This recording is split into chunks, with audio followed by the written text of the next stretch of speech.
Please introduce yourself, please, my dear. Hi, everybody. I want to just apologize for my gravelly voice. You're the first people I'm speaking to this morning. And there may be a dog in the background at some point, but we're used to that now, right? Since the pandemic. My name is Judy French. I am from PACER's National Bullying Prevention Center. My background is as an educator, um, and I've been working for Pacer for 10 years. So I'm sharing my slides still, right? Yeah, there we are. Let me just smallify people faces. There we go. And dismiss that. And here we are. So we're going to talk today about, obviously, about bullying. Our focus is always on being 6 steps ahead. We want to talk about prevention. Now, often when I go out to speak about bullying, we end up focusing on intervention, and it's very important. But if we're not really getting ahead of the bullying problem, basically what we're doing is really focusing on putting out fires. And we want our children to be safe, but we also want them to be in environments where bullying doesn't flourish. And so we're going to spend some time talking about what those foundational elements of good community are, which I'm sure you already know and have experienced in your lives. Little background on PACER. Uh, so PACER itself, PACER Center, was formed in the late 70s to help families with children with disabilities navigate the public school system. And they are still very much focused on that, though they have many more projects there. Because we were helping advocate for kids with disabilities, we've been doing bullying prevention work all along. Because as you know, children with disabilities are bullied at a rate of about 2 to 3 times their peers without. So we decided in 2006 to become highly intentional about it for all children, and we formed the National Bullying Prevention Center. These 3 sites that you see up on the screen get about 1.5 million visits per year. And we have up there resources that are free and downloadable.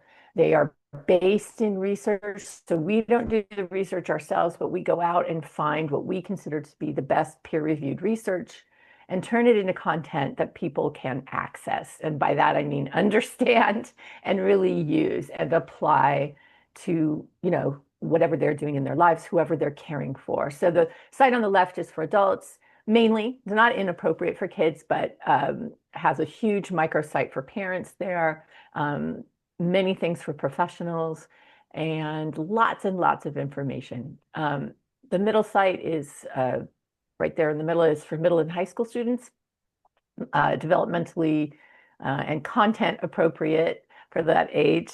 And the one on the right is elementary school site. So take a visit, explore, and remember that what's up there is not just our ideas of what is nice or useful, but is, coming good research, which we refresh biannually and just finished doing an overhaul. So the stats are good right now.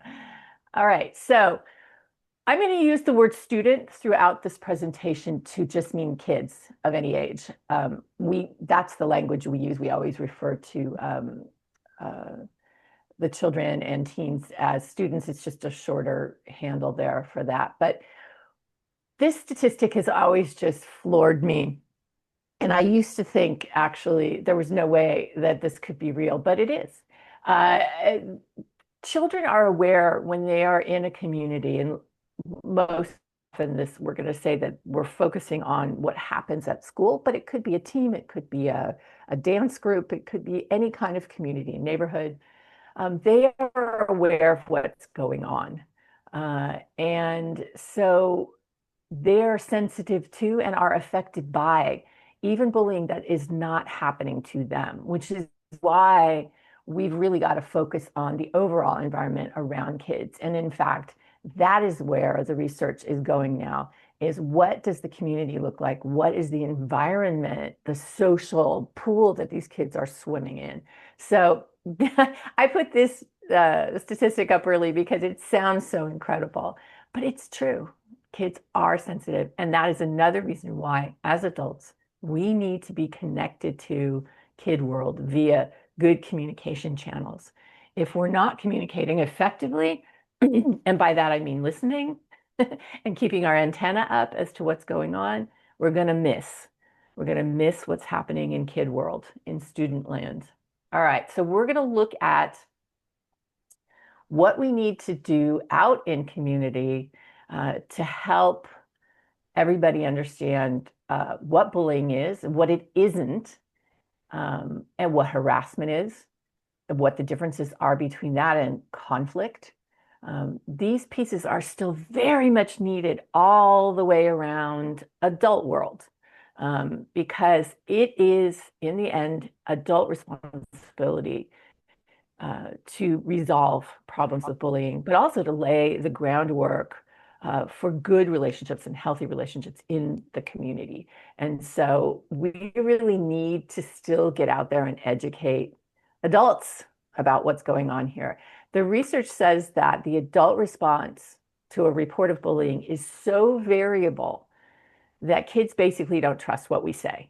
Because we have one adult who, maybe high EQ, who comes in there and really listens with good social, emotional, and relationship skills. And then we have another adult that says, yeah, just punch them in the nose and they won't bother you again. So we've got that range of response, and we really need to be on the same page. So I give you this not because you don't know these terms and ideas and concepts, but because the adults around you really need to know them.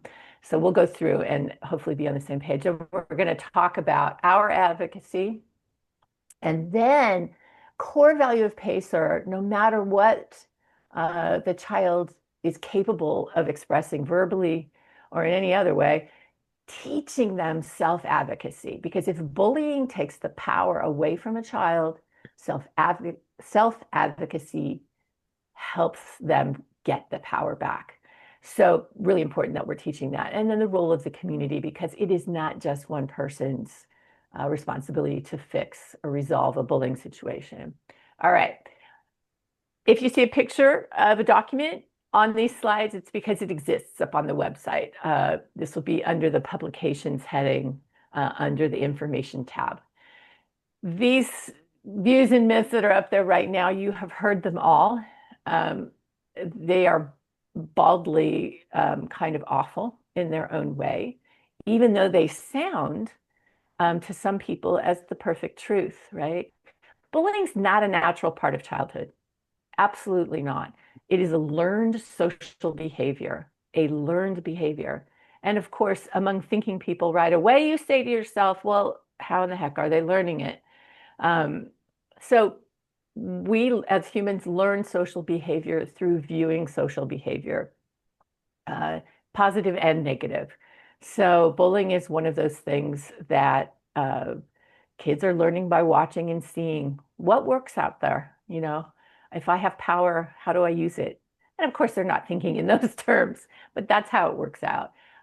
One of the ones that we get very concerned about in the disability advocacy community is some people deserve to be bullied. But how that breaks down is one of the highest risk factors for being someone who bullies others is a sense of entitlement about difference, right? So if whatever difference I perceive, and it doesn't even have to be real in you, but if I perceive there's some sort of difference, I don't need to treat you well, right? So you just deserve what you get. And of course, that's just awful. It's awful in so many ways. The other pervasive, absolutely pervasive, from culture to culture, no matter where I present, no matter who I present to, is this idea that somehow bullying will make kids tougher. It does not. Bullying breaks kids down. Conflict and learning to resolve conflict well, now that gains you skills for life. Bullying does not make kids tougher. And there is a trend right now. We just had one of our youth advisory board do something for the New York Times about an article um, that was focused on a new, it's not new, it's been around for a couple of years, about bring bullying back. That's the hashtag, because people feel that kids are too soft. Ah, well, no. So yeah, it's kind of crazy. The one we need your help with always is that telling an adult, a teacher or anyone, about bullying is tattling. So we need to break down for kids that the way you get help is to tell someone about it, and the person you need to tell is an adult.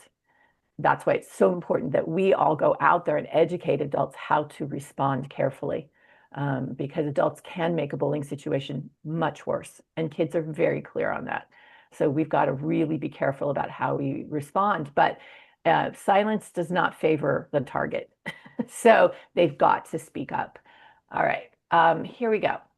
So I find it fascinating that there is not one definition out there for bullying or cyberbullying. As obvious as it seems to all of us what bullying is, there just isn't. And this is part of the confusion around how, am I seeing bullying? It's very difficult if you've ever monitored, as I have, many of you have maybe monitored a yard. It can be very difficult to see some bullying. It can be very difficult on the fly to judge what you're seeing. So my heart goes out to folks who do that on a regular basis because it's hard. But here is what 3 hallmarks of good definitions. Okay, so it isn't. We've looked at all these definitions and pulled out 3 common hallmarks. It's hurt or harm, and the hurt or harm can be anything: physical, emotional, social. It all comes back probably to psychological, as one expert said. The target, and this is key, the target cannot get the behavior to stop. And they can't because they don't have the power to get it to stop. This is a key characteristic of bullying. And if you think about the advice we give kids, oh, just ignore it, it'll go away. Oh, again, pop them in the nose, they'll never bother you again. We always seem to go first to asking the target to do something or to not do something. But nevertheless, that the target, we center the action for fixing this in the target, and the target cannot stop it. The target needs someone with more power to come in and help resolve the situation. Really important to remember if you get trapped in conversations about what to do, the target really most often cannot stop it. So very, very important. We have that Bullying Prevention 101 comes in an adult version, middle school, high school version, and that's the elementary version you see there. So that power thing can be anything. It's really hard to know. And if, as we go through here, what you're going to hear often is a kind of general approach to what we're talking about. You may have a specific bullying situation in mind, and so what I'm going to be giving you is general, because the very best bullying prevention advice is situation specific. So just know that if you're hearing kind of a general gloss on certain subjects or certain remedies, it's because I don't know the social stuff, the social pool that your kids are swimming in. But hopefully we'll get to a little bit of that in the Q&A later. And I will pause after we finish this first section and see if there's questions for clarity. So I will come back to you in a minute or two. All right, so there are 2 things that are missing from that definition that used to be in every school handbook, in every definition that you would find. One was repetition, the idea that we wanted to see the bullying repeat. And bullying is most often a pattern of behavior, a repeated event. It's really important, though, that, for instance, if you are dealing with an entity like a school, that we not wait for the next time to decide that this is bullying. Yeah. If the potential for this to continue is there, that's enough. If the act that has happened to the target is egregious and huge enough, that's enough, right? So we always worry that, we don't want it to continue. And also that perhaps the child has not expressed to us because they didn't understand what behavior was coming at them. Okay. And along those lines, it is really hard to figure out intention, right? Most adults, when they come in to try to figure out what's happening in a situation, have to really gather all the information to try and figure it out. And kids are like, I said, excuse me, he just fell over my foot. Oh no, this seat is safe, but we didn't mean anything by it. All these things that can add up to a horrible situation for a child, that really is bullying, but perhaps to the adults doesn't look like it. So while it's important to go after intention, and that will be in many definitions, that has the behavior, the negative behavior, the bullying has to be done on purpose.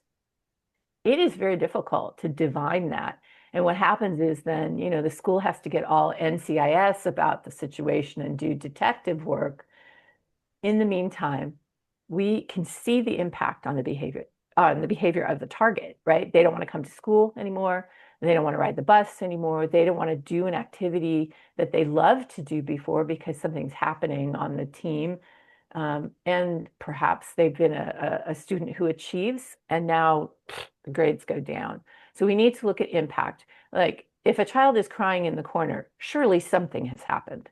We'll get to intention, but let's look at impact. So for us at Pacer, we want to make sure that we're addressing what's happening right now, and create a situation of safety around the target and address exactly what we can see there. So repetition is coming out of a lot of definitions. Intention is also coming out of a lot of definitions. UNESCO has a big team of folks working on, researchers working on a unified definition of bullying, international, around the world, so that we can all agree, which is a fabulous development, because we really do need to be looking at the underpinnings of what creates the environment where bullying, really takes a hold. And their conclusions have everything to do with the community and the environment around the children. Okay, super important. Super important that we're starting to move away from, oh, this person did the bullying, this person was the target, and there were witnesses. That's the triad that we're always looking at, and that's what I'll be addressing today. But now that we expand it out to take a look at what the community norms are, the behaviors that are allowed, the behaviors that are shut down, things like that. That is a huge and exciting development for this. Okay. Most adults out there are going to have a hard time delineating the difference between conflict and bullying. With conflict, kids don't want to lose friends. They do not want to lose friends. They want to keep the ones they have and maybe get some more. And so when they find out that their behavior has caused problem in the relationship with a friend, they will try to modify their behavior, hopefully stop it. They'll probably need our support, and they'll need our support to repair and understand how that works. But they generally will modify their behavior when they find out that they have done something to harm a friend. However, with bullying, if I know, that I've done something and I got a reaction from you, I'm going to keep hitting that button. The other difference is conflict, equal power, and to use a metaphor, they're generally playing the same game. Maybe one day one kid is, dominant. Next day, the other one's making the decision. Sometimes they argue. Sometimes the friendship is done. Big feelings, whatever, but that is not bullying. And that is super important to impart to the parents that you deal with and the caregivers that you deal with. And it's a touchy subject. No, I think what you're seeing is them trying to figure out, how to be friends with differences, that they have a different opinion, or this one wants to play soccer and this one just really literally wants to sit over there and read a book, that those things happen, right? And to navigate them. With bullying, obviously we have that power imbalance. And, this one kid is using the power that they have negatively over the other kid. So really important, really, really important to note those differences. All right. Different groups that are talking about bullying will put it in different buckets. These are the categories we use. Um, and I think it's important to note that it all has an effect on the child's mind and their feelings about themselves. Everything that is done comes back to, do I belong here in this community? Am I okay? Is the difference they say I have, does that mean that, I'll never be okay? So it's just important to note that there are all these different forms of bullying. The one that kids really need our help with is the kinds of things that don't look like anything. There's emotional, social exclusion and things like that, that are um, uh, hard to characterize as bullying, and a lot of adults don't. The kids feel that something is wrong when they're excluded, but they don't know how to. Nobody hit them, nobody took their stuff, but something still feels very wrong. Cyberbullying also as well, that there are situations online, let's say in chat for certain games where people are trash talking, where kids might be nervous about what they're hearing and not really want to be a part of it. Things that we need to keep tabs on there because they don't really understand what's coming at them. But you can use whatever category you want, just for assisting kids and assisting parents in understanding, what's going on. This is how we break it down. We use person first language, but we do it because we want everyone to be focused on the behavior. We do not need to be assassinating the character of a child in development. We do not use the word bully. We just don't. And I had a little like disagreement with some researchers from Australia who were like, well, we have to call it what it is, we have to, I said, yeah, we don't have to call them that, they're 10 years old. Like, are we going to come up bully? Because that label, when bully gets applied to a child or bullies to a group, that label just doesn't come off. It doesn't come off. They could be at their 20th high school reunion and somebody's like, there's Eric. Eric was a bully in first grade. And you're like, but hang on, Eric is a really good guy.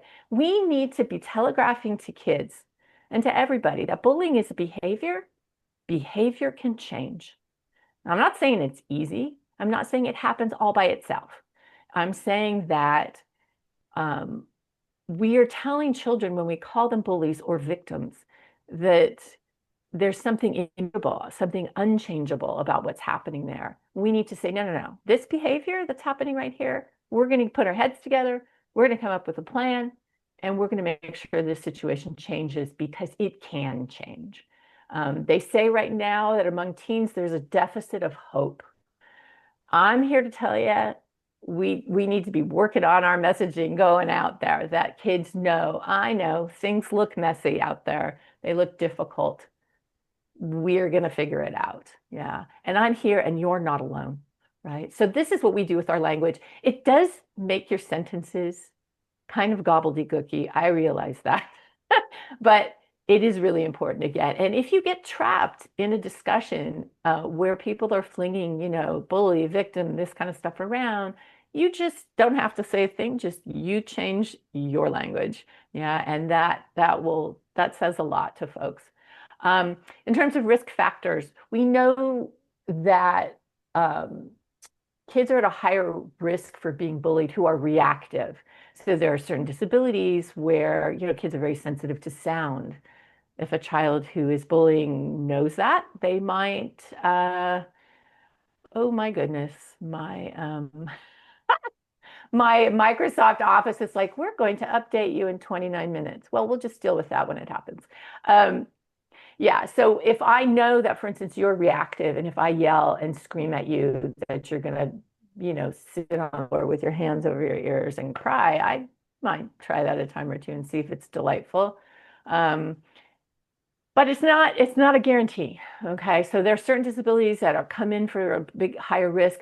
The biggest risk for a child to be bullied really is social isolation, being alone. And so whenever we can connect children to one another, provide them with just even one child that will hang out or engage them to come into the group, that is huge. So that social isolation piece is something that we can work on, and really it really helps reduce the risk of bullying. Plus, a kid that either self-isolates or is isolated, the other children don't know that child. And it's a lot harder to bully someone you know. Yeah, so getting them connected into the group, those connections are very important.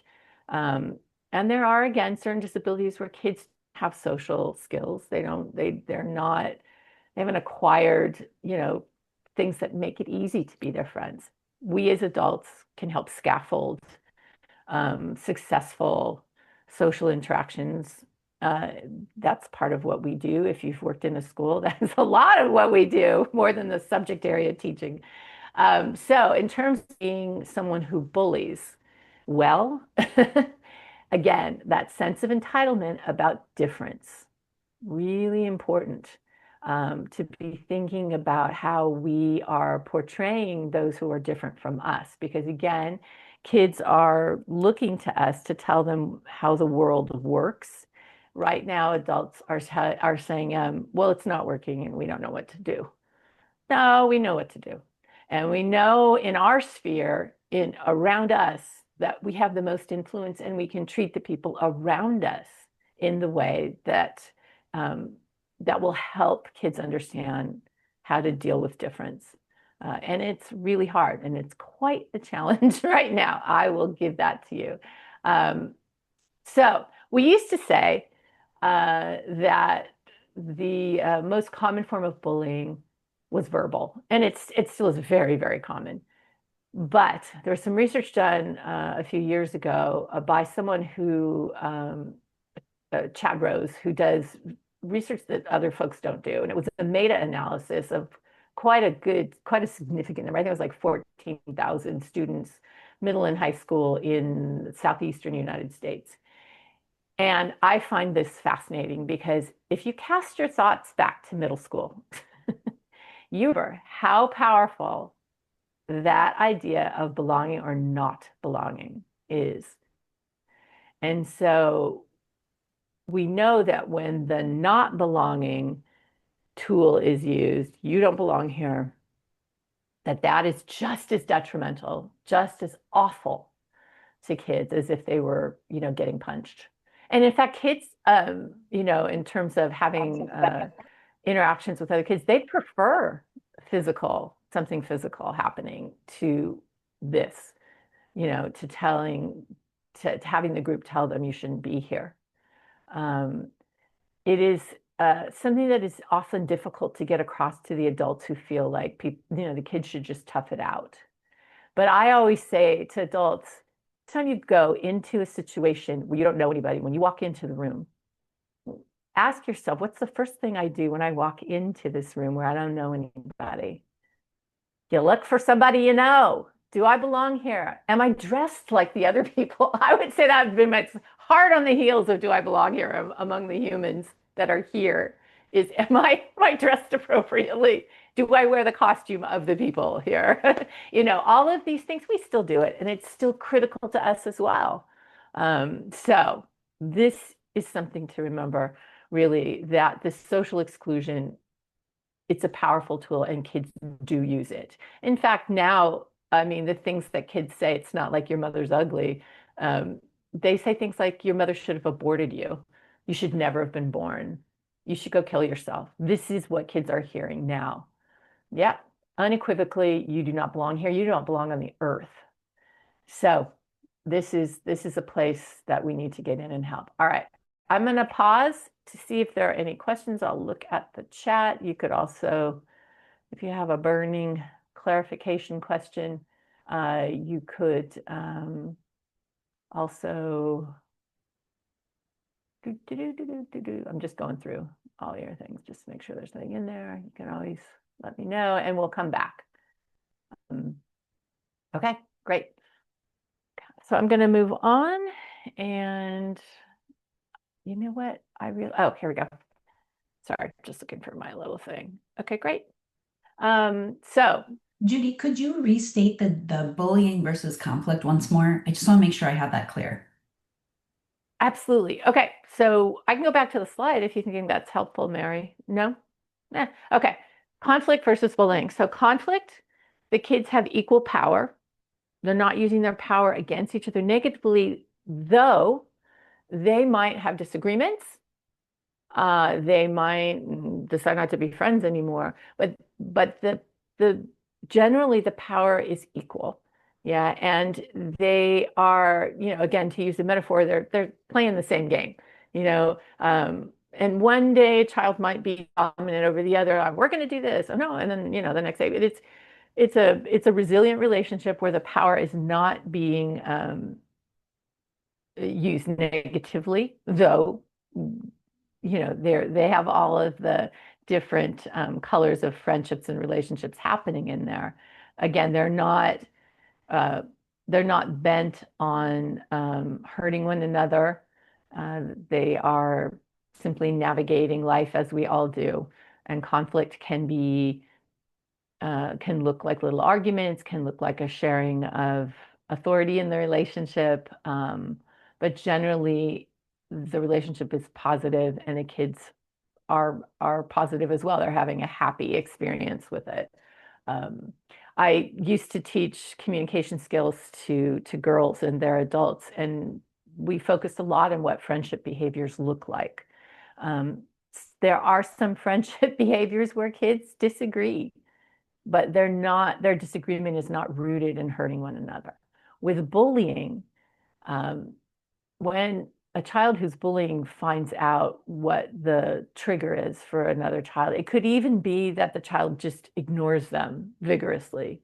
That is enough to continue the bullying because I found the button that lets me know I gotcha. I gotcha. And I'm going to keep hitting that trigger. So it's, again, the use of the power that the person bullying has over the target um, to have a negative outcome. I'm avoiding saying intention and purpose. It's hard not to, but that the general bent is not for happy friendship behaviors. It's got nothing to do with that. Okay. So self-advocacy, this addresses what I was talking about with that deficit of hope.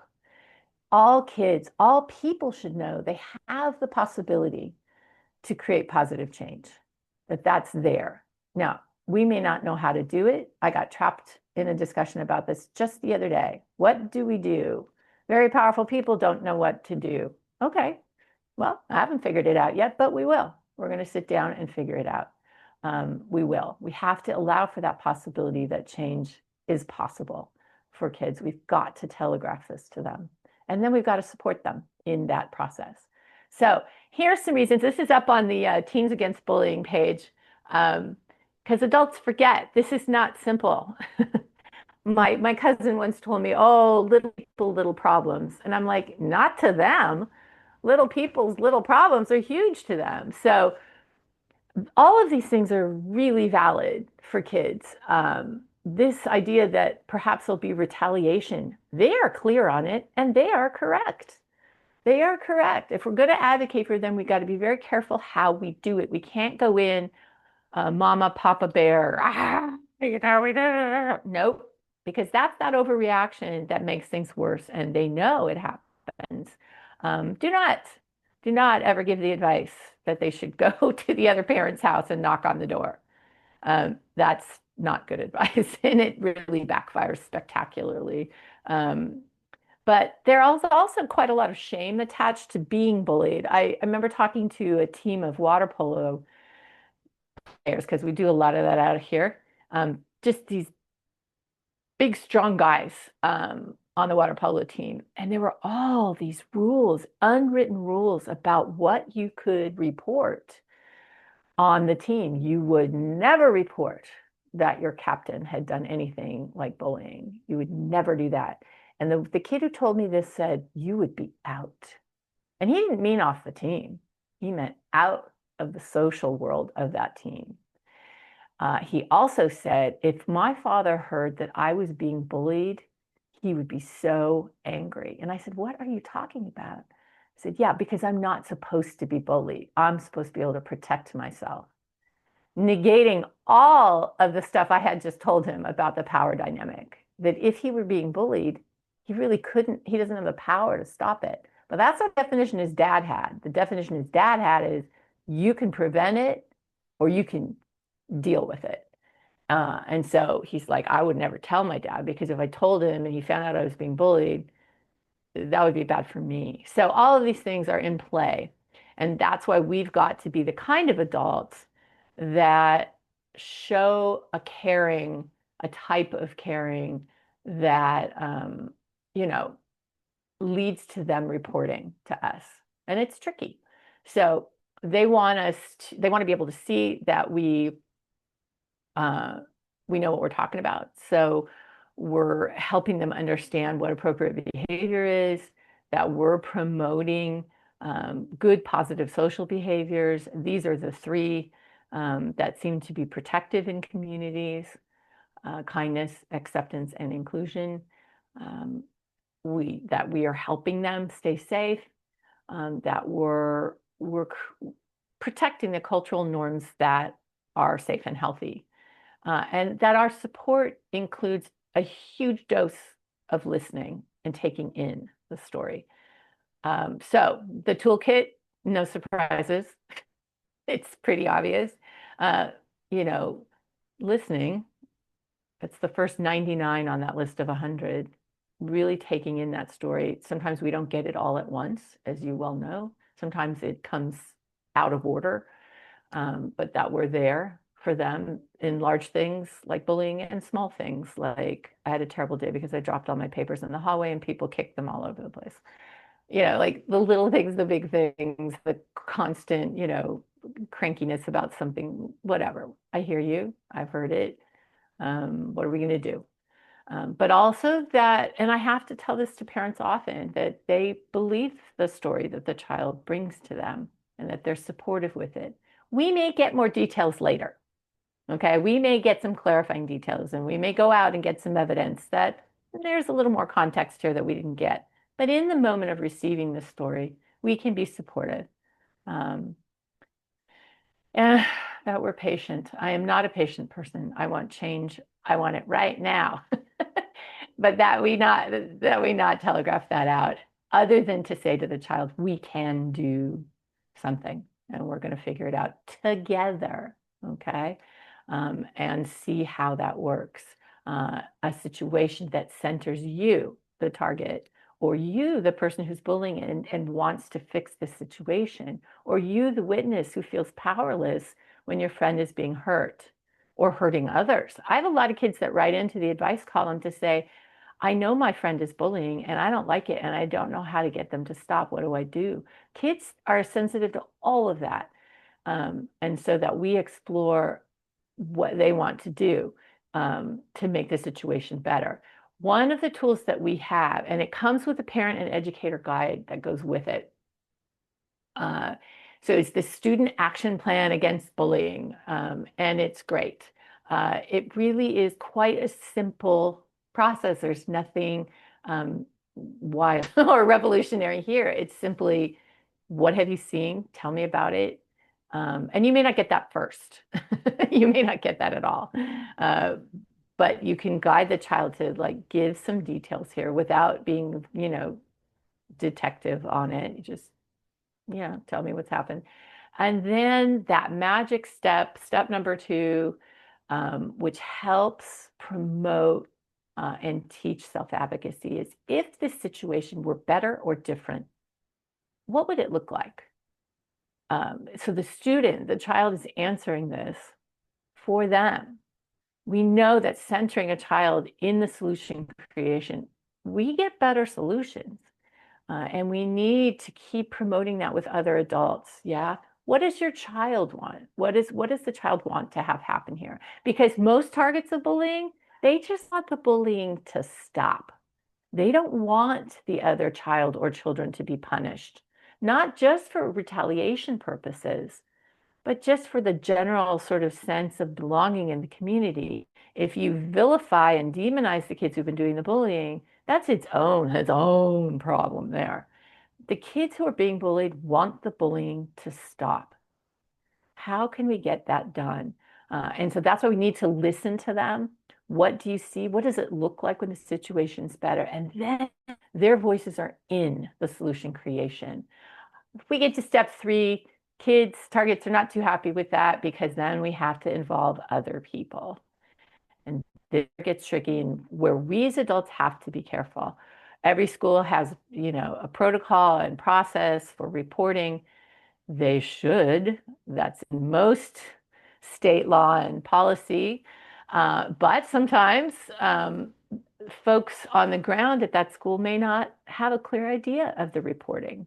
So we might go to the principal, but he's not heard anything from the folks out there on the recess yard or the PE teacher or the after school coach or the lunch lady. By the way, all of those folks, including the maintenance guys, uh, can be very effective reporters and in fact see things that sometimes classroom teachers don't. So never count out all of that staff at school. But we're going to need more information. We're going to need careful scaffolding to fix a bullying situation. So I can't recommend this too much. It is actually so wonderful to open up this document and get to this page with the blanks, with the whites. Because that to me is a de-escalating situation there. I'm looking at these open boxes and going, okay, we're going to fill this with support and ideas, and your ideas are centered in here. You are important to this process, my child, my student. So they're examples, and then you have the blank space to fill out. And it is a really wonderful process to go through. With an older child, a teen, you can actually give it to them and ask them to think about it. The important thing, though, I always think is to be in the mix there as an adult. You are not alone. I know bullying makes you feel alone, but you're not alone. I'm with you. So when you've looked through that, we're going to sit and figure this out together. You have my support. Advocacy for cyberbullying. Some parents think that the horse is out of the barn. So, my kid knows more about technology than I do. How am I supposed to counsel them? No, it doesn't matter your level of expertise with technology. If the online behavior in your house or in your classroom or whatever is causing problems, then we have to return and create an agreement about how technology is going to be used. Sure, it's great to do that before anything happens. But these days, kids have phones, by the age of 8. I think the average now is way down to like 8 and probably, even younger for some families. They can be great tools, especially if you're dealing with a child that has more than one household. They need a phone to coordinate things sometimes. So again, I try very hard not to demonize technology. I try to say, what is it that interests you about this? Teach me about your game. I've had people try to teach me things like World of Warcraft and other things. I do not get it. Doesn't matter. We need to be in there understanding why. I do not get it. But we need to be in there understanding what the attraction is and not just saying it's terrible. They can't live without technology. Neither can we. We have to get through our hesitancy to engage on it, figure out what's useful about it, and educate them about hurtful behavior online that they don't have to stand for, that they don't have to be in. Go find another group to play with. I've seen many parents have to move their kids from one group on a game, even things that are innocent, innocent games, innocent just building games like Roblox or whatever. Okay, we'll move you to another group because this group is making you upset. That's not friend behavior. That could be bullying. So lots of potential online. For most children, though, with the exception of the gaming world, most children will have to have a face-to-face in real life encounter with someone before they're bullied with technology. So before cyberbullying happens, most kids, the potential is obviously there for that to be quite different, but it's really in an adult world where strangers go after each other most often. The behavior we have online, what we model with technology, not good. not good. So you just know that, you know, again, this is another thing where we're promoting one idea of ethical behavior online, good behavior online, but we're actually showing kids quite a bit of different behavior. So what I tell parents when they say, I don't know, I just, I told them be careful, be whatever, but we need to tell parents the values you have for your kids face to face, how they're supposed to act, those should not change online for you or for your children. That is something that most adults can hang with and understand. Just a couple more things. Obviously, we've left out a huge majority of children in a student body, a school. The majority of kids are not involved in bullying situations. It could be as high as 90%. Some people say 70%, but we split the difference, say 80% of kids are not involved in a bullying situation. That's a huge number. What are we doing for them? Educating them and empowering them with the tools and skills they need to either shut it down if they have enough social capital, if they have enough power in their community to shut it down, great. But if they don't, doing careful things behind the scenes like spending time sitting with somebody who's been bullied and telling them, hey, I saw that. That was not good. Maybe you should talk to a teacher or just listening. So different levels of engagement there on being a positive peer, what the children can do. Do be careful giving the advice to tell them especially in group situations, stand up in front of somebody who's bullying and say, you cut that out, don't do that. Kids instinctively know that is probably not a great idea. There are some kids who can do that. They can spend a little bit of their social capital, taken down maybe a step or two in the social order. Maybe they can risk it. But most kids cannot and will not do that. So we've got to be careful with that advice. It's a very rare child who can do that. And even things like trying to get the student away from the situation, that takes, again, a kid with some savvy and some power to do it. Some kids do it. They want to do it. They don't care if they lose friends.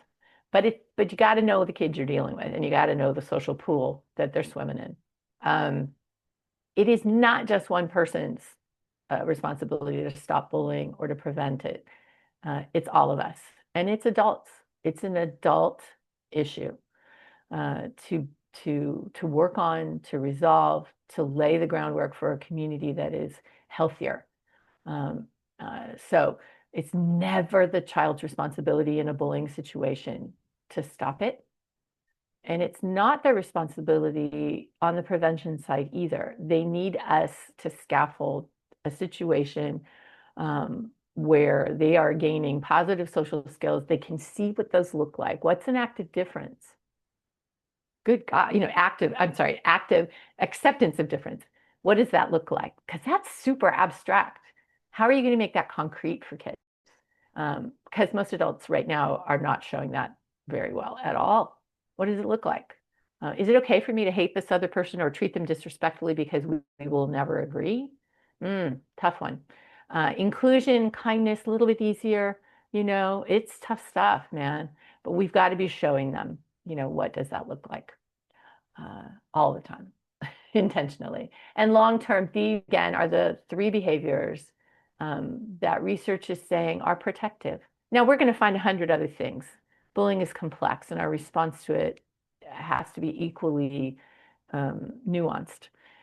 So these are the 3 that if you're out there modeling how these work, that's going to be huge for kids. Please do it. It's hard, but it's worth it. And just, there's lots of ideas up on the websites for things that you can do. We just had Unity Day last week where everybody wears orange. There's really, I just love the picture of the kid with the orange hand. I just have to throw it in there. But there's lots of, I don't know why his hand is orange, but I'm going to guess they were making a mural or something like that where everybody has a part of it. Again, that inclusion piece. But easy, not expensive things to do to connect the community together.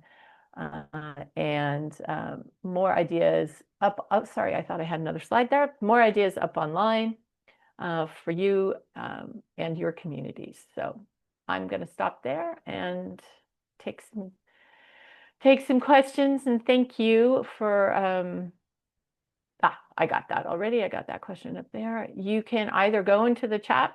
I mean, that if that's fine with Mary, that's fine with me. You can put a question in the chat, or you can unmute and ask. That was a fast run through a very complicated topic. So thank you for your attention and appreciate it. Anybody or thoughts? Any thoughts on what you, because you're seeing probably things in your communities that are very specific to you. It's always good to hear what people are dealing with and how what they're struggling with. Yeah. And Mary has a great question in the chat about how are you going to use this messaging that I've brought to you in your community settings. I always like to hear that because we struggle, with outcomes. I can't, when people come to National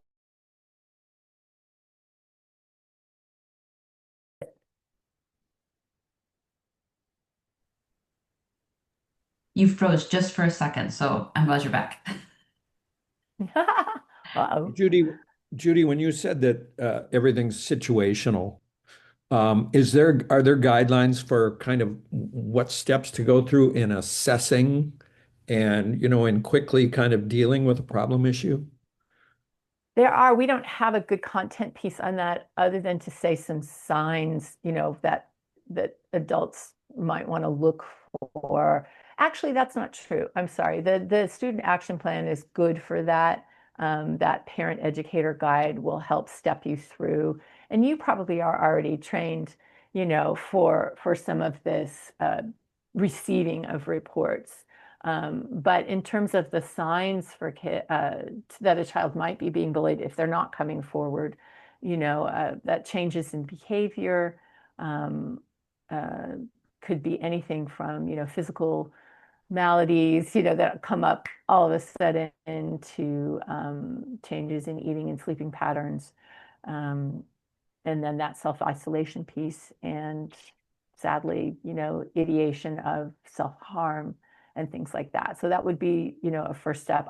I'm trying to think of a content piece that would direct that specifically. But if you're talking about for instance, in dealing with another entity. So if somebody comes to you, Dan, and gives you a report, and then what do you do next? Is that more where your question is, or? No, it's not really so much formal as in the immediate bang, I see it.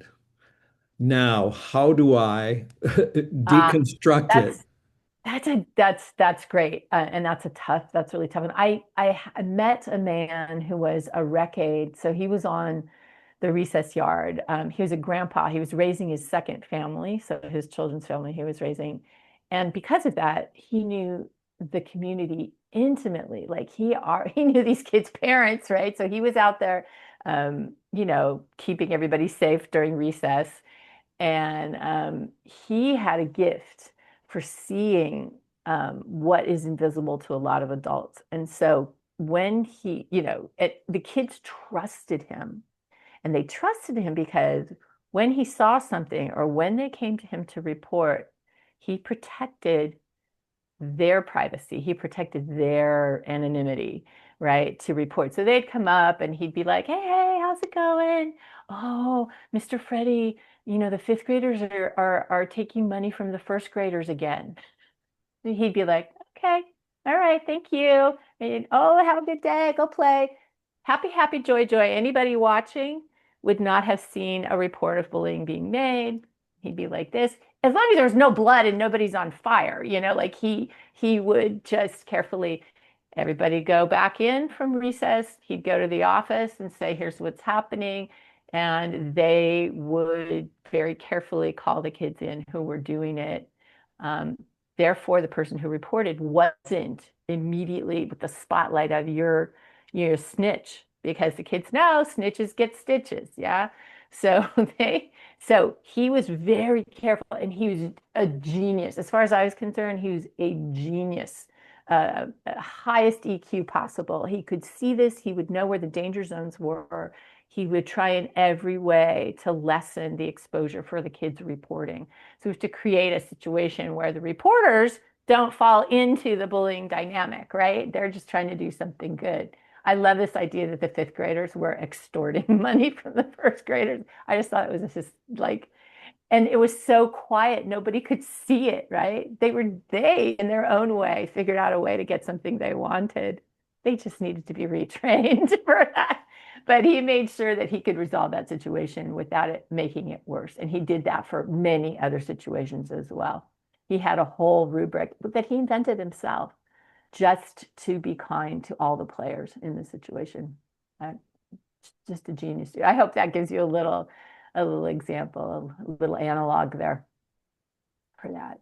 So yeah, definitely figure out too, if you are reporting to, for instance, in a school situation, you're reporting to administrator, make sure you're clear ahead of time what the school requires for reporting.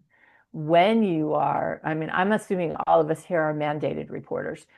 I always think all adults should be classified as mandated reporters if you see something sketchy, something awful. But make sure you understand, because very often when I go to schools, there's a huge variability in what they're supposed to do. Some educators don't know what they're supposed to do or how to do it. So make sure you understand what that is so you don't run afoul of either not reporting enough, or maybe there's some unwritten stuff around reporting that you need to understand to get it done effectively. So I hope that helps.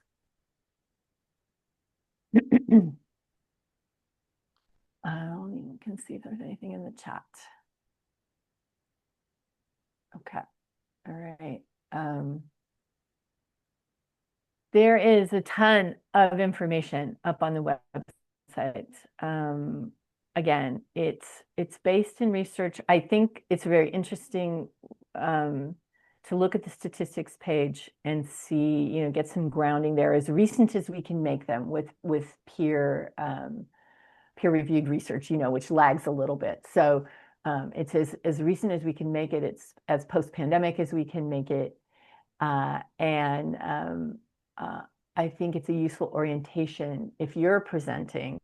And I'm going to send the PDF of this to Mary. She can send it out. You can have this presentation. Run with it. Take it out to the people. Get them to be on the same page. So that's going to be our safety net. That's how we create the safety net, that we're on the same page. We're using the same terms and concepts and working our way through what is a sound, and I'm going to use this word because I believe it, a loving response to a difficult situation. There's not enough feeling out there right now for what kids are going through. And I feel as though any chance or any opportunity we have to give them some hope back for positive action, that's incumbent upon us. It helps us too. So anytime you go out there to support in a kind and caring way, I mean, most bullying situations will not resolve without a caring adult in the picture. If you are that adult, you have my utmost respect and affection. And we would do anything to support you in that task. That to me is the task of our responsibility. So I just want to make sure. Great. So I have no more questions, and I will throw it back to Mary. Yeah, thanks, Judy. I was just going to say, I'll answer my own wondering from everyone. As a parent coach, I appreciate your guidance on how, when a parent is like, I am at my loss, I do not know how to support my kid in their. So I love that the definition started with conflict versus bullying, so that I can really help that parent unpack, and then how they can come alongside and do that advocacy together. Thank you, thank you, thank you. So good. I was just going to say too, our orientation at Pacer, having worked with children who sometimes cannot express themselves verbally, we work really hard on supporting adults in doing all of that. But We do it. Here's our point of view. Here's the lens that we have, which is you're going to need to be in partnership with the school. As much as you are angry and as much as you want the situation to be fixed, you've got to come in with this idea that you are in partnership with the school.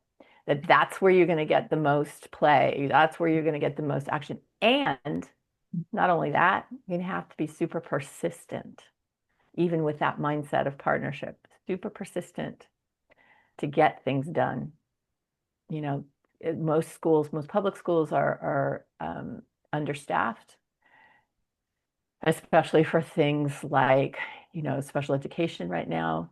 It's really difficult. So you'll have to have that partnership mindset, but also the mindset that no, we're going to get this done. We're going to get this done. Someone just had a question there. So here's what I will say. We have updating in various places with media, with social media. That is not our sole focus. I'm going to give you, I'm going to put in the chat an organization that actually keeps a running tab of the worst. I will say it's very helpful if you get in a discussion about, and you don't know, like what's the newest worst app or whatever that kids are using to hurt one another. That you simply, if you're having this discussion with adults, that you reorient them back to, again, the values they have in the face-to-face world. Those are the values that they're going to promote with kids online, regardless of what they know. So because parents get very insecure about that. But I'm going to put in the chat a wonderful organization, cyberbullying.org. These guys do original research. They update all the time. They have all the apps, kind of outlined in what is possible. I have slight bit of disagreement. They believe that, or one of the guys believes that intention and purpose still has to be in the definition. That's fine. But they do this research and they will give you a little more on, apps and things like that. I don't think it's possible for us to be knowing all of the apps all of the time, because stuff is happening and it's happening under the radar. What is possible is that, and it's not easy, I'm not saying that because it's possible it's easy, but that you are having good lines of communication into kid world. That is going to be one of your best defenses against the newest, worst, social media thing that's happening, or the newest choking challenge, or the newest, whatever, these horrible things that having, your consultant or your kid input there is going to really be the best thing to help you. And again, those lines of communication sometimes with parents, you're not the one to ask your child what's going on. It's you're in carpool and they're talking in the back seat. Yeah, eavesdropping. It's okay. And then or it's the neighbor kid who will tell you, and your child's telling, aunt or uncle that they trust. So all of this, it might not be you primarily getting the information directly from your own children. I mean, like I could ask my kid all day long how the day went, and that wouldn't carry the needle. But then babysitter or neighbor or whatever, and I'd find it out from the side. So.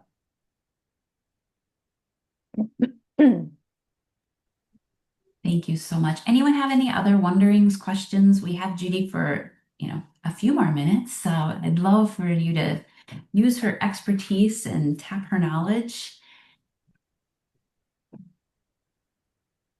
So happy that my dogs are not barking.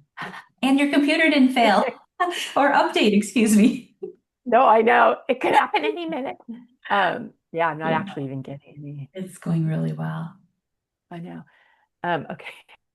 Thank you. By the way, I don't have internet. I don't have internet in my house right now. I did a hotspot on my phone because it's working well. I don't know. It's working technology. We know how to work around all of it. So thank you.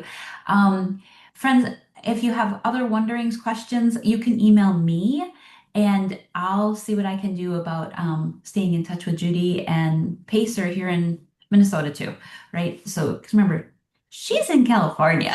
So we'll see what we can do to keep you in the loop. And thank you for the additional resource. I have been on Cyberbullying Research Center. I have been on that before, so I thank you. I think very highly of them because they are doing original research. They are there's rigor in what they're doing. Mhm. There are a lot of folks out there with very good intentions in the bullying prevention sphere, and you will run across their websites and you will see all that, but it doesn't have the base of education and inquiry that these guys have. So I really, yeah, I think that's a good point. Thank you, thank you. Well, what we'll do now is we'll turn to, for the last 20-ish minutes, agency updates. So Judy, you're very welcome to hear who all is on the call, or if you got to run, you got to run, whatever works for you. Um, Thank you. I'll go off, but thanks everybody. Thank you. So nice to meet you, at least virtually, and sending you a handshake and hug, and we'll talk hopefully again soon. Thanks everybody. Thank Take you. care.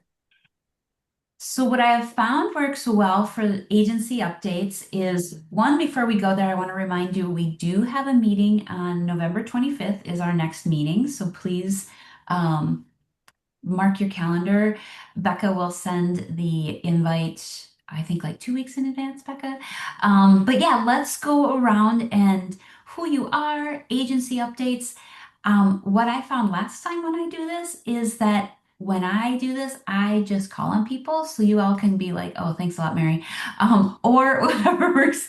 And feel free to just say who you are and pass. But I know we have a few new people and let's share what we're all doing. So I'm just going to pull up this one so that I don't miss anyone. Dan, you're my first person, so can you go and then I'll just go down the list from what I have. I'm Dan Parnell. I am with NAMI Washington County, and we are in the next week going to be kind of re-looking at the things that we'll be doing in the coming year, mainly around the idea of young families and children and young people. So getting in front of kind of the beginnings of mental health decline. Thank you. Beautiful. Uh, let's see who's next. Marta, do you have anything you want to update us on, my dear? Um, Not really. We're just going at it at schools, I guess. Thank you. We've got lots and lots of need for that. So, and I'm the school-based coordinator, clinical supervisor at Family Needs, a local nonprofit. Thanks, dear. Good to Mhm. see you. Alana, you're next on my paper, my page. There we go. Hi, everyone. I'm Alana. I'm the Abuse Response and Prevention Services Supervisor at Canvas Health. No large updates for us over here. We are just really busy with direct service work and yeah, serving the community. So no new updates, just status quo and keeping busy. Thanks for all you do. Goodness. Anne, I have you next. Anne Rooney. Hey, good morning, everybody. Good to see this huge group.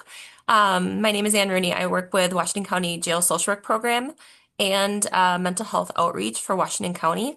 Jail program, status quo. We've been busy. I mean, this isn't super kids related, obviously, but we've been busy housing a lot of DOC people with the Stillwater prison closing. So a lot more people coming in and out through the Washington County Jail. With our mental health outreach program, so if it's okay with Kelsey, I'm gonna speak for both Kelsey and I. And also Nikki Dahlstrom is our intern working with the outreach program. She's here as well. We've been just super busy with our outreach calendar out and about parks, libraries, starting to work with some schools. A lot of specific events. We've been making a lot of pretty impactful connections with people and starting to actually do the work as opposed to just kind of marketing the program and letting people know we're there. So working on building some good trusting relationships and we're starting to really get into it. So it's been super fun. Thank you. Thanks for what you're all doing. Goodness. Dan Porter, would you like to go next, dear? Hi there. I'm sorry. Yeah, I don't have any updates. Stanford District 916. Great to see you though, Dan. Glad you could join us. Gina? Hi, good morning, everyone. Gina Dickens from Canvas Health. I supervise the Children's Mental Health Case Management team there. We serve children in Washington County. I don't really have any updates. We continue to be busy per usual. Yeah. So, nice to see everyone. Thank you. So glad you could join too. Jody, can you jump on and give us an update? I can. Good morning, everybody. I'm Jody Bond. I'm the new program director of Corey's House, which is a new home in Oakdale that's serving youth at risk for sexual exploitation or sexually exploited youth. Washington County is our host county. Huge update is we just hired our entire team. I'm super proud of our case manager and youth advocates that we were able to bring on board. We have a ton of diversity within our group. Social work degree people, lived experience, survivors.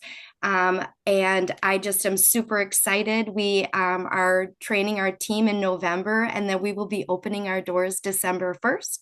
It's nestled into a beautiful neighborhood in Oakdale, 6-bedroom home, individual rooms. So we have a max of serving 6 youth. We're licensed for crisis and residential care, long-term, short-term, or crisis, and serving all youth. So we've been making connections with the community to let everybody know that we're going to be ready and open to serve youth in this way. Thanks for having me today. Glad you could join. And I'm just going to go right to Renee also, since we're on Corey's House, please. Yeah.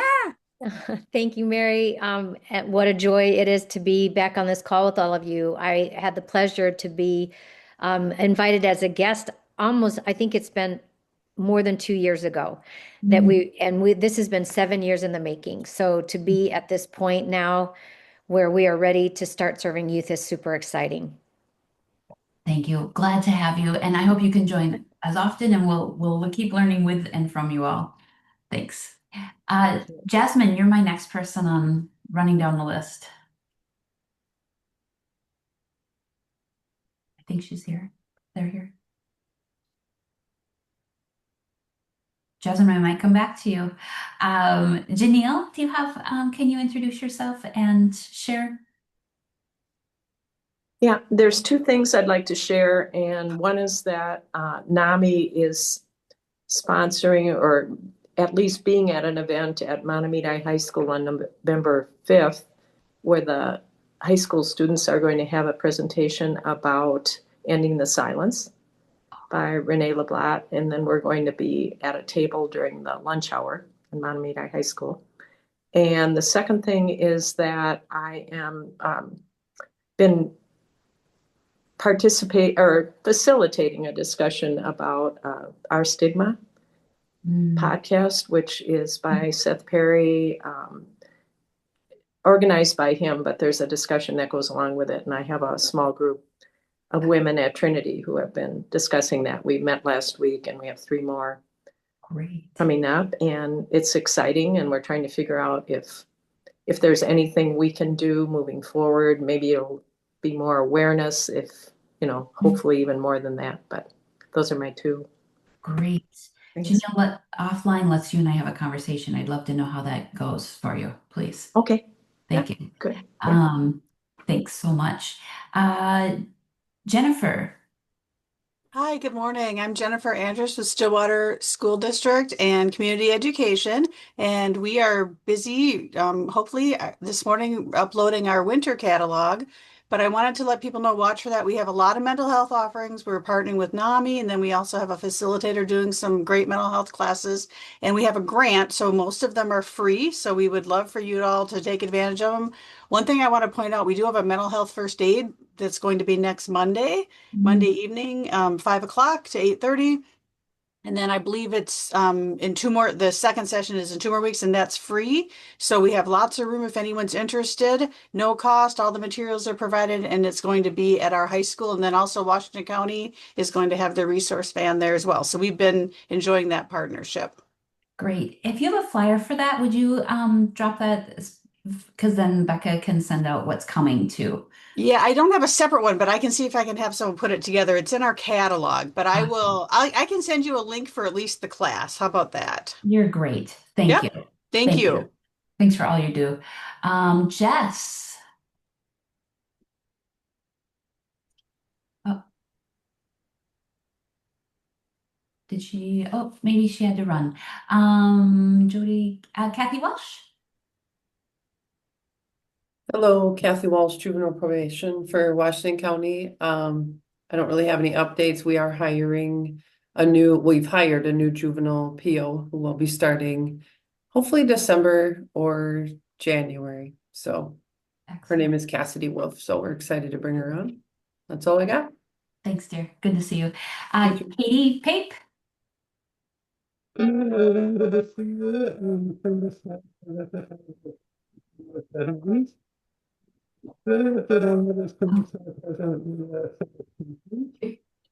Katie, I'm so sorry. I don't mean to interrupt. Your sound is really fuzzy. I don't know what happened.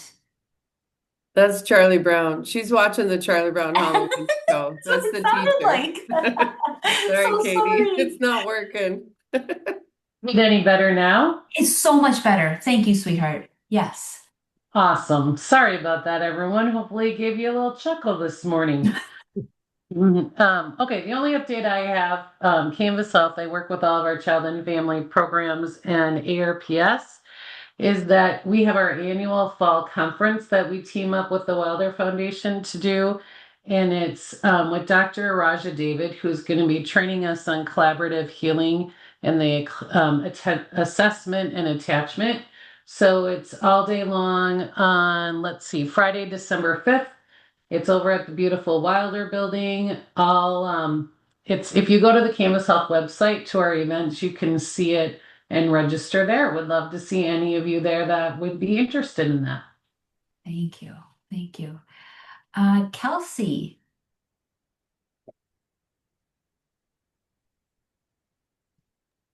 Kelsey's, I kind of give the update for Kelsey. Sorry, this is Anne Rooney. Thank you. Thanks, Anne. Appreciate Yeah. it. Yep. I think there's a Letty. Letty, am I saying?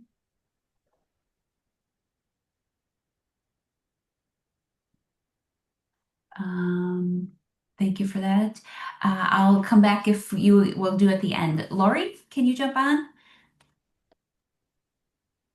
Yes, good morning. Hello, I'm Lori Schmidt with Anoka County Community Action Program, and our Head Start and Early Learning Scholarships also are in Washington County. So that's why I attend these. I think I've missed the last couple meetings, so sorry about that. But for now, lots of waiting lists for everything. It just seems like, funding, we're still waiting for funding, although we've been told we'll have a little bit of award money for scholarships. Hopefully by the end of the month, but we already have a giant waiting list. So it makes a little bit of a dent, but not a ton. So we're hoping for more down the road. With Head Start though, they are 98% enrolled with the Head Start sites. And in Washington County, it's Forest Lake, Newport, and Oakdale. And then their early Head Start is about 65% enrollment. So those numbers are really good. They tell me that they're really happy with that.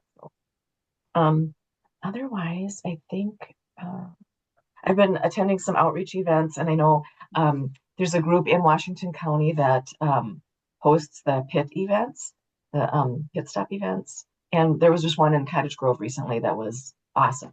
Really good turnout, great community partners, just lots of good information and kind of gives you some hope, I guess. Thank you. All right. Yeah, that's it. Thanks. Well, thanks for all you do too. I'm glad you and come whenever it works for your schedule. And just a reminder, we do record these. So if you are ever wondering like, hey, yeah, that topic was really good. Yeah, anytime. Nikki, do you have more to add? Okay, I'm gonna keep going.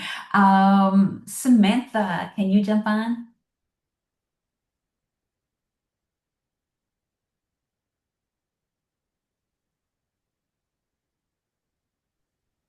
Okay, we'll I'm come back. here. It's Oh, you just are here. being a little, I am.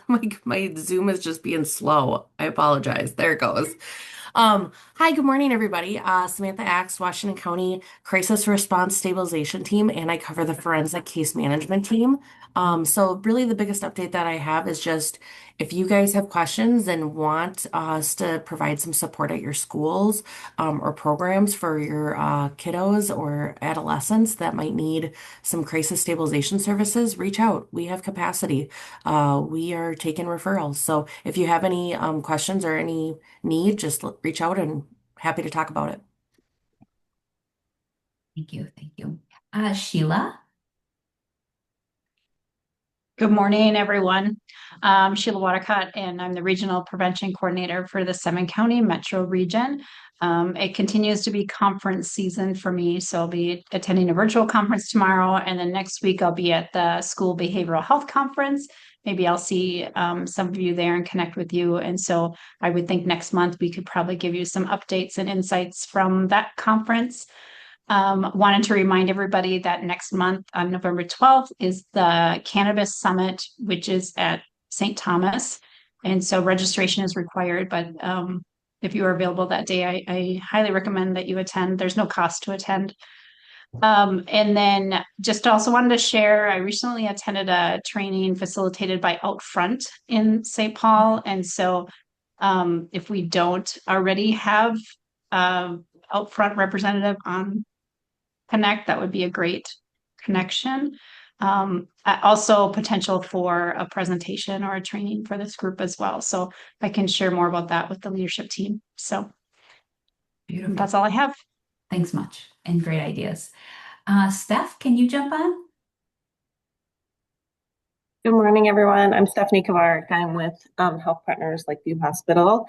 I'm a community health program and partnership manager, and my main role is leading our Make It Okay campaign and the mental health and well-being work that we do in the community. I don't have a ton of updates. I will just mention that we are currently in the process of updating, revamping, enhancing, whatever we want to call it, our Make It Okay presentations and ambassador trainings and things that we do there through our community health needs assessment. Of course, like many, mental health and well-being was a top priority. And so we are enhancing our presentations and trainings to be more inclusive of not only helping to reduce stigma and raise awareness, but also the importance of helping to strengthen your mental health and well-being, overall mental health and well-being for everyone. So looking at resources and information and content all around that as well.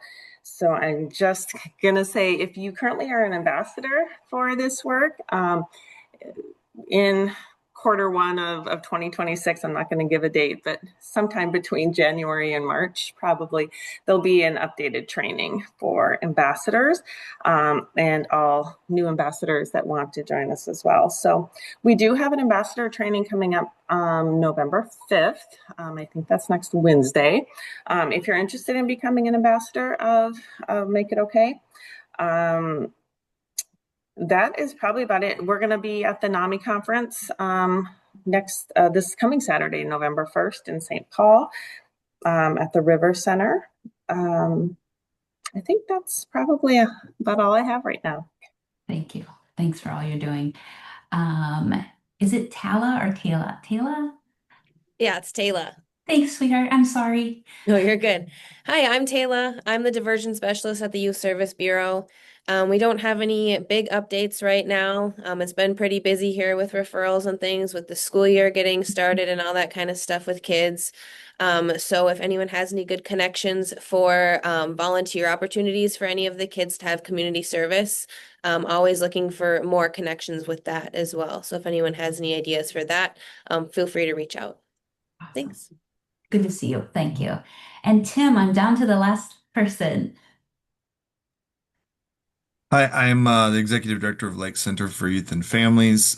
Started last April.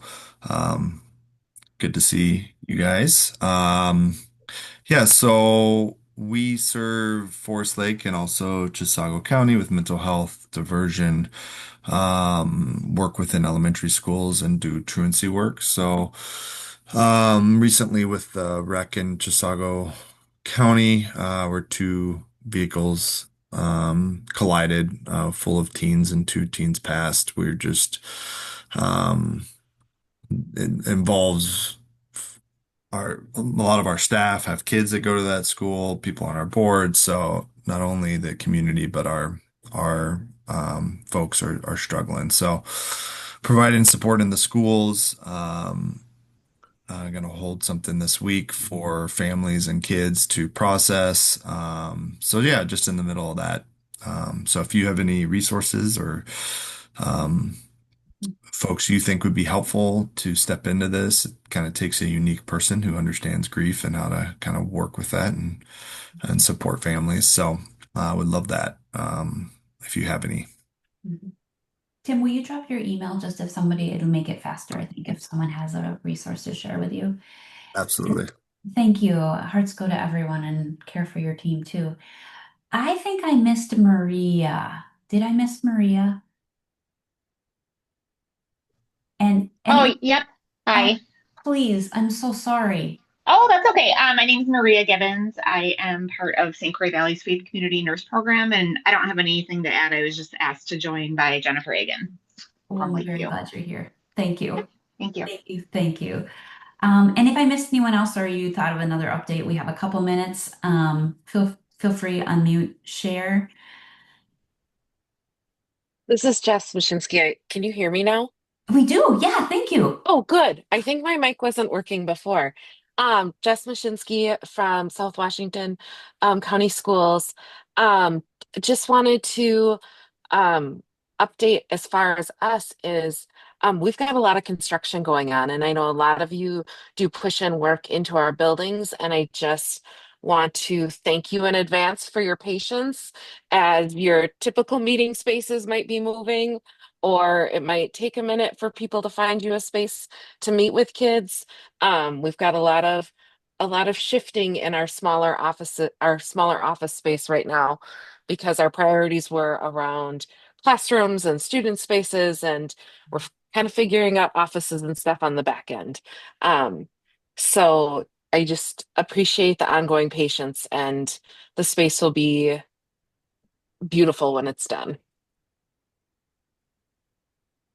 Thank you. Thank you. And I see someone else's mic. I think there's been a lot of computer issues this morning because I had people in and then they were gone and then they came back. So, yeah, chat works as well as, so feel free, use the chat to any updates for everyone to know.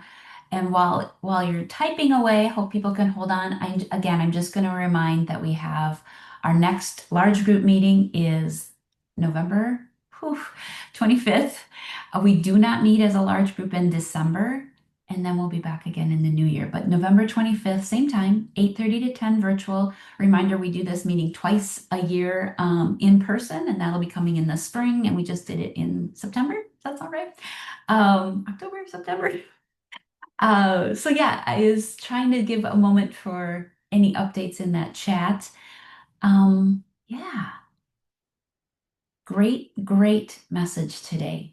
I really hope you all can utilize. When I get the slides, I'll get them to Becca because Dan. Dan sends Dan takes the notes and then Becca sends them out, I think is how it goes. So I'll make sure I get that attachment so you all can share and ripple this beautiful message of care today.